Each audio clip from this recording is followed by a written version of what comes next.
Hi mga kunyang! Kumusta kayong lahat? Ako uli ang inyong kunyang ng Hong Kong. Welcome to my channel sa mga hindi pa nakapag-subscribe. Please subscribe na po kayo and don't forget to click the notification bell para lagi kayong updated kapag may mga bago akong upload na videos. Habang busy-busyhan ako ngayon, pag-uusapan natin ang about sa utang, sa loan. Bakit nga ba daw marami ang nangungutang dito sa Hong Kong? Baon sa utang. Pag-usapan natin yan mamaya, isa-isahin ko. Pero bago kayo pumasok sa pag-uutang, dahil gusto nyo talaga mangutang, at dito guys, easy lang talaga ang mag-loan. Dahil hindi masyado maraming hinihingi sila mga requirements para lang ma-approve ang iyong loan.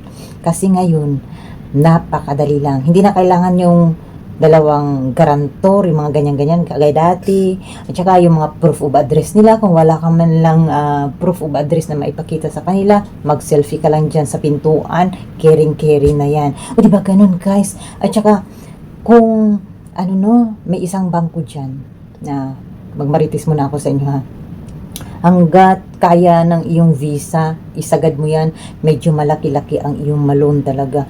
O di ba excited kayo dahil makapag-loan kayo. Pero bago kayo mag-isip na mag-loan, isipin ninyo or talagang pag-isipan ninyo na maraming beses kung kaya ba ninyo magbayad monthly, on time, o mas maganda ay advance kayo magbayad. Kasi napakasarap mangutang pero ang pagbabayad natin ang mahirap, lalo na walang tira sa ating sahod. Paano yan? Kaya advice lang kapag mangutang kayo, dapat yung kaya nyo lang bayaran. Huwag sairin ang sahod ninyo kasi in case of emergency, wala na tayong pampadala sa Pilipinas. Ganito guys, kaya ako napag-usapan ang paglo-loan ngayon kasi marami talagang nagpapatulong sa akin para makapag-loan sila. I-refer ko daw sila. So, dito sa Hong Kong, ang mga amo talaga ay allergy sa paglo-loan ng mga helpers nila. Kaya rason yan para ang katulong ay ma-terminate. Ang ang masama, pag maundaspat ka ng dahil sa loan. Maraming nangyayari dyan. Medyo, bigyan ko ng example ha. Ang aking part-time dito, part-time lang yan ha, Chinese yan. Matagal nang nagpa-part-time dito sa amo ko. Nandiyan na ang tiwala lahat-lahat. Allergy pala ang mga Chinese dito, no, yung mga amo pagdating sa utang. Lumapit lang daw yung part-time. Hindi naman ako nagtanong sa aking amo, lalo na yung babae. Kasi ayaw ko na maging marites or mausisa ako bakit nagpalit sila ng part-time, yung mga ganun-ganun. Pero yun pala, siya naman ang nagsabi sa akin na wala daw part-time ang aking lola kasi bawat day off ko kasi dapat may part-time para magbantay sa alaga ko. Kasi daw, hindi gusto ng amo kong lalaki ang mangutang kasi inutangan daw sila ng part-time. Hindi naman nila pinautang. Ayun nga lang, terminate na nila kaagad. Termination niya kasi regular na dito nagpa-part-time yun. Matagal na daw talaga yun. Kaya nga lang, nangutang. Kaya kayo, para hindi kayo mahuli na inyong mga amo na mangutang kayo, kung gusto talaga ninyong mag-loan, ay dapat on time kayo na magbayad. Kasi guys, once na hindi ka makabayad sa due date, halimbawa, ang due date mo is every 15 of the month, halimbawa, April 15, hindi ka nakabayad, bigyan ka nila ng notice niyan, magpapadala sila ng message sa SMS ninyo. Tapos, may 7 days ka pa na palugit para makabayad ka talaga nun. So, aside from due date mo, may 7 days pa. Huwag mo na antayin na na matapos yung 7 days dahil papadalhan ka na talaga nila ng sulat. Ang pa niyan guys, ay ang mahirap niyan, employer mo ang makakuha ng sulat. Kasi sila mismo, wala naman tayong susi. Swerte tayo kapag may susi tayo sa mailbox nila. Karamihan, walang susi ang mga helpers dito sa mailbox nila. So, ang amo talaga ang makakakuha. Minsan nga, dahil nga sa atin yun, ay mag-isip sila kung ano meron dito sa sulat. Binubuksan pa nila yan.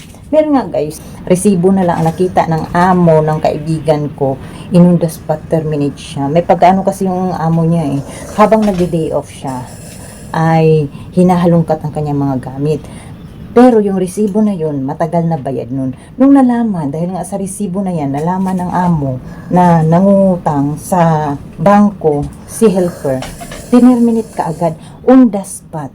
O di ba ang hirap po. Kaya kapag kayo ay mag-loan at alam talaga ninyo na strict ang amo niyo dahil sa pangungutang, dahil ayaw talaga nila yan, i-terminate talaga kayo. Alam ba kung nakapag-loan kayo, itago na ninyo ang inyong mga resibo, picturean ninyo para may proof kayo kung gusto niyo talagang itago yun. Picturean na lang yun tapos itapon ninyo o paghanapin, o di ba hindi naman sila maghalongkat ng mga cellphone natin, meron kayong proof na nakabayad kayo.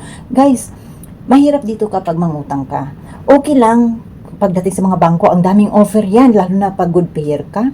Naku, pag nakaapat na nakaapat na hulog ka, pwede ka na mag-renew hanggang sa mabaon ka sa utang dahil lagi ka nilang tinatawagan. Dahil nga, alam nila na marunong kang magbayad. Kaya ikaw, na first time ka, di ba nakakatakot naman talaga yung mga first timer, hindi pa makaranas mangutang. Ay, natatakot ako, gusto ko makunti lang ang utangin ko, 5,000 Hong Kong dollars yan.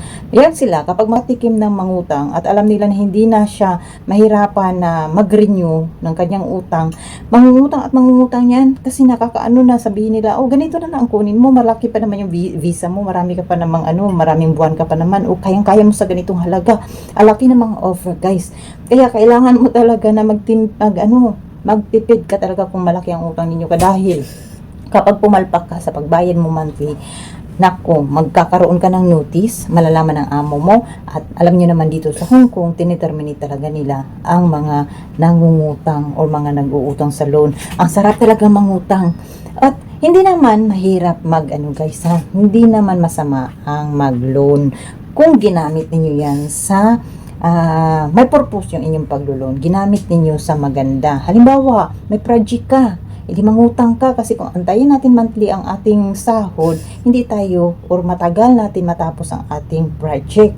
Kasi nga, yung sahod natin ipapadala natin sa Pilipinas. So hindi tayo makakaipon sa project o sa halimbawa pampagawa ng bahay. Hindi tayo makapagawa niyan kaagad-agad. Ang tagal pa. Pero pag mangutang ka, makautang ka dito ng 50,000 pesos, 100,000 pesos. So isang pagawaan lang yan. Ang problemahin mo na lang yung babayaran mo monthly sa bangko. Kaya kapag ikaw ay may goal na makapagawa ng bahay para may makita ka naman na naipundar mo kapag nag-abroad ka, pwede kang mag-loan. Walang masama yan. Maraming nakakabahay or nagtatayo ng negosyo nila dahil sa paglo-loan. Walang masama. Ang masama niyan kung hindi ka marunong magbayad. Kaya kapag ikaw ay mag-decide na mag-loan, kailangan talaga nakafocus ka sa monthly payment mo. Kapag ikaw ay may sahod na, magtabi ka na talaga ng pambayad. Huwag mo na talagang galawin yan kasi mahirap na kulang ang iyong pambayad. Wala ka nang mauutangan ulit sa mga kaibigan mo. Malay mo, ang kaibigan mo wala din pera. So, wala kang malalapitan. Kaya kapag nangutang ka, dapat kaya mong magbayad monthly.